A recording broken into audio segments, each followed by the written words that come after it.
NCP ঐক্যমত্য কমিশনে PR পদ্ধতি সম্পর্কে তাদের স্পষ্ট অবস্থান জানিয়েছে। এনসিপি মনে করে যে বর্তমান বাংলাদেশের বাস্তবতায় উচ্চকক্ষে পিআর হতে পারে এবং এটা জানিয়েছে ঐক্যমত্য কমিশন। এখন পর্যন্ত সিদ্ধান্ত এটাই যে উচ্চকক্ষে পিআর।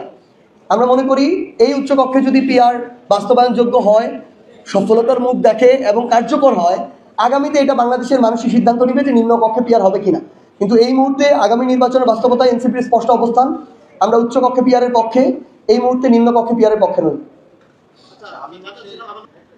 এনসিপি তাদের জায়গা থেকে এখন পর্যন্ত বিভিন্ন রাজনৈতিক দলের সাথে তাদের আলোচনা হচ্ছে নির্বাচন কেন্দ্রিক।